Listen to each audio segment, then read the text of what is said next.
যেটি প্রশ্ন করলেন, গর্ভকালীন সময়ে যখন সূর্যগ্রহণ হয়, চন্দ্রগ্রহণ হয়, তখন আমাদের দেশে কিছু প্রথা প্রচলিত আছে। বিষ্ণু ইসলামের একজন দাসী ছিল, তার নাম মারিয়াতু বিনতে শামাউন আল কিবতিয়া।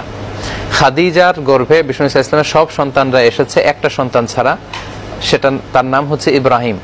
বিষ্ণু ইসলামের সন্তান, ছেলে সন্তান ইব্রাহিম এসেছিল মারিয়ার গর্ভে। তো ইব্রাহিম খুব ছোট বয়সে ইন্তেকাল করেছিল এবং বিষ্ণু খুব কষ্ট পেয়েছিল এই ছেলেটার ইন্তেকালে। বিষ্ণু বলেছিলেন, ওয়া ইন্না বিফিরাকিকা ইয়া ইব্রাহিমু লামাহজুন, হে ইব্রাহিম, আমার ছোট সন্তান, তোমার আজকের চলে যাওয়াতে আমি খুবই দুঃখিত। তো সেই দিন সূর্যগ্রহণের দিন ছিল। তখন সাহাবারা অনেকে বলতে শুরু করলো, দেখো বিষ্ণুনবী কি পরিমাণে শোক প্রকাশ করছেন, বিষ্ণুনবীর সাথে সাথে প্রকৃতিও শোক প্রকাশ করছে। দেখো আজকে সূর্য বিষ্ণুনবীর সাথে শোক প্রকাশ করছে। বিষ্ণুনবীর সন্তানের ইন্তেকালের কারণে প্রকৃতিও আজকে শোকাবেশ ধারণ করেছে।